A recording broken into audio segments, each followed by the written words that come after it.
event Forever Evil, the crime syndicate from Earth 3 that made their appearance at the end of Trinity War claim that they've killed the Justice League and that the world is theirs.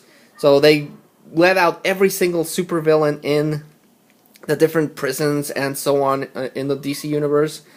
And they say that together they're going to rule the world. And some of the villains are on the team. They join right away with the crime syndicate. The only one that is going to offer any sort of resistance is Lex Luthor, and some villains that join him. It's going to be interesting to see how one version of evil tries to tackle another version of evil.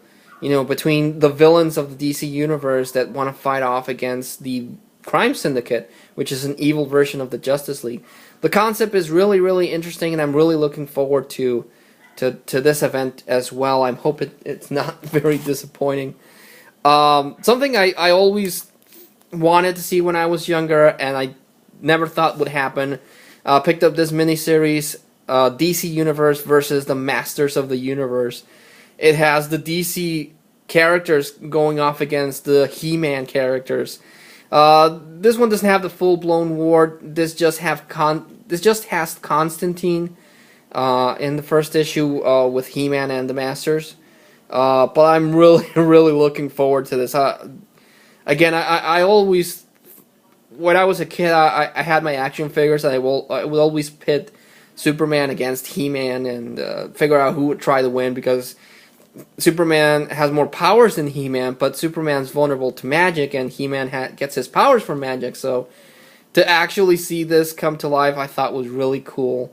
And yeah, really, really looking forward to this series. So far, it's pretty awesome. So, yep. Picked up Justice League 23.1 featuring Darkseid, the villain that brought together the Justice League and is now a big threat in Earth 2. Really good origin issue for Darkseid. Really, really like this one. 23.2 was Lobo. So I didn't pick that one up. And 23.3 was Dal-E. Didn't pick that one up either. So, yeah, I only picked up Darkseid for Justice League. Superman, just like Batman, has a more interesting rogues gallery for me. So I picked up Action Comics 23.1, which features the Cyborg Superman. I was really excited to hear that the Cyborg Superman was going to be brought back into the New 52. Him and Doomsday are my favorite characters that came out of the Death of Superman storyline. But so I was kind of disappointed to hear that this is not Hank Henshaw. This is actually someone from the House of L that Brainiac abducted and turned into this cyborg Superman. It kind of interesting that they kind of tied the cyborg more into Superman's family, but I kind of miss it's not Hank Henshaw. But still, glad to see the character back in one way or another. Wasn't going to pick this one up, but I decided to go for it and pick up Action Comics 23.2, which features Zod of the New 52. This is his origin story, how he got into the Kryptonian military and how he was exiled to the Phantom Zone. And again, I wasn't going to pick it up, but I saw the cover and I thought it was amazing, so I picked it up. And I'm glad I did, because it's a really, really cool issue.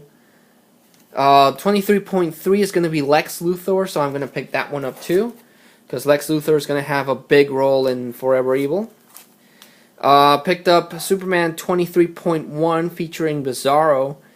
I honestly wasn't going to pick this one up either, but I decided why not. It's the first one, 23.1, and I like picking up 23.1 of the other issue. So this just basically shows Lex Luthor doing some experiments between human DNA and Superman's DNA and creating a form of Bizarro that he's still perfecting. And yeah, he also has that stupid new Superman book, which look and costume, which just has the T-shirt and the Levi's.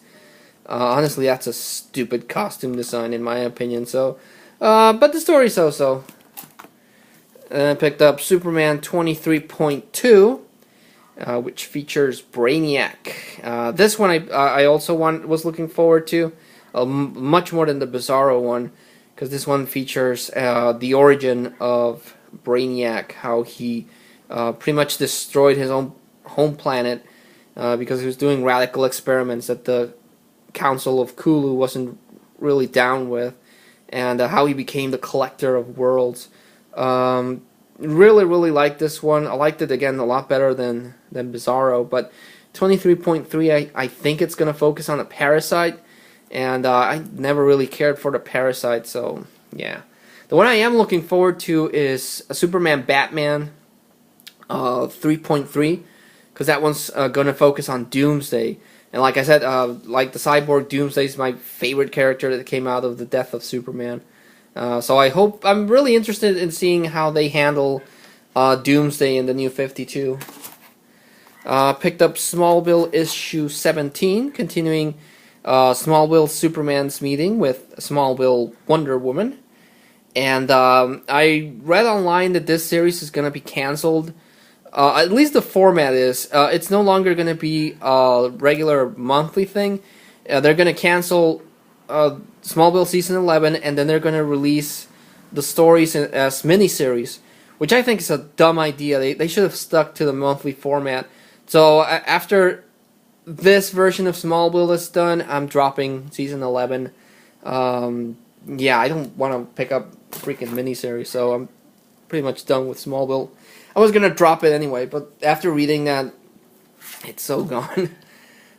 Picked up the other Marvel event that's going to start. So now we got Infinity and Forever Evil, and now Battle of the Atom. I don't pick up all new X-Men, so I'm not really that into following the younger X-Men in the present time. The Beast went back in time and brought the core original X-Men, Cyclops, Iceman, Angel, Jean Grey, and the Beast into the future to hopefully try to change the situation with Cyclops and him going rogue and killing Xavier. But the young X-Men decided to stick around, and already they're causing changes on themselves.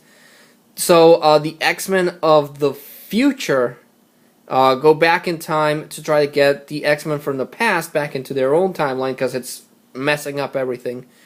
So yeah, I don't pick up all new X-Men. I don't pick up X-Men. So this is the only true crossover event, because there's only going to be Battle of the Atom 1. Then it's gonna the story's going to be told in all new X-Men, X-Men, Wolverine and the X-Men, and Uncanny X-Men. And then it's going to close up in Battle of the Atom number 2. So that's not that bad. I won't miss that big a chunk of the story. And this promises to throw the X-Men into a really different place after everything's said and done. But again, it's written by Brian Michael Bendis. And Bendis has a really annoying habit of setting up these big things, and then on a whim he'll retcon his own storylines. And sometimes they're not really that cool, like Age of Ultron. But let's see what happens with the X-Men and how big of a change this actually causes them. Picked up Deadpool Killed Deadpool number 3. And Deadpool 616 travels to another world where this whole bunch of Deadpools are killing each other. Evil Deadpools are following the Deadpool from Deadpool Kills the Marvel Universe. So a couple of good Deadpools got together and try to stop each other. They only have one more issue to go. This is only a 4-issue miniseries, so I'm really not sure how they're going to wrap everything up. I read that there's going to be another thing called Longshot Saves the Marvel Universe. It also is going to deal with a whole bunch of alternate worlds, but it's not written by the same guy. So I don't know if that's going to tie into this. But I'm really interested in seeing how they wrap up the Deadpool Kills trilogy. I'm hoping they do it well, because so far I've really liked this miniseries. Picked up Witchblade issue 169, concluding the absolute corruption thing, where Sarah Pacini's finding all these different plot points that have been building up in her title, and kind of leaves Witchblade in a very interesting but not resolved place. So yeah. Picked up Wolverine issue 8, part 1 of Killable. After events with the microverse that was trying to take over the world, Wolverine loses his healing factor and how now he's vulnerable. But I don't like the way that they're handling a Wolverine. This is not the first time that Wolverine has lost his healing factor. He's lost it on a bunch of times, and he hasn't really cared before. But now Wolverine's afraid of getting hurt and afraid of dying, and that doesn't sound like Wolverine at all. But here they have he has a fight with Black Panther. Then I picked up Wolverine 9. Someone puts a hit on Wolverine. They find out that he doesn't have a healing factor anymore. So they put a hit on Wolverine because he's vulnerable, and they want to take him out. It's an interesting idea. Really based on the movie, the fact that they took away Wolverine's healing factor, that's entirely based on the movie. But it's interesting to see him trying to come out of it on top. Picked up a couple of back issues. Picked up Silver Surfer issue 78. Because I picked up the 2 issues previous to this, and I wanted to see how it wraps up. So they build a new costume for Jack of Hearts. Picked up a couple of Fantastic Fours. Picked up Fantastic Four 543, which is a sort of epilogue to Civil War. It was 325, but it's a really thick book. And by the end of the issue, this introduces Storm and T'Challa, the Black Panther, into the Fantastic Four. So I thought this was pretty cool. I've never seen it before at that comic book store, and I thought the price was pretty good. Picked up a couple of Fantastic Fours for my Hickman run. Picked up Fantastic Four 579, where Reed Richards installs the Future Foundation. I needed this one. And I picked up Fantastic Four issue 582. Which concludes the Nathaniel Richards War, where all the Nathaniel Richards were fighting amongst each other to only leave one victor, and yeah. But I want to complete my Fantastic Four Hickman run. I'm actually missing a couple of issues, and but I really want to complete his run on Fantastic Four because I really liked his run on Fantastic Four. Unfortunately, I got into it really late. So I'm missing the first couple of issues, and I'm really liking what he's doing with Avengers and with Infinity. But yeah, that was the comic book pickups. Again, I had to go really fast because I didn't want to miss any of the issues that were going to come out. And there's still a whole bunch. I mean, this next couple of months, it's going to be full of comic books between all the miniseries and the crossovers and so on. So yeah, it's gonna be busy. It's really gonna be busy. But like always, I like to make the recommendations of the haul. I'm gonna go with Deadpool Kills Deadpool. I thought this was pretty cool, and I'm gonna go with Batman and Robin 23.2 Court of Owls, because that one was pretty awesome. And I'm also going to go with Batman 23.1 because of the awesome cover, and it features the Joker. So yeah, thanks so much for everyone that watches the videos. I know I've been posting a lot of pickup videos, and I haven't actually been posting any Vault videos. I want to get into a Vault video soon.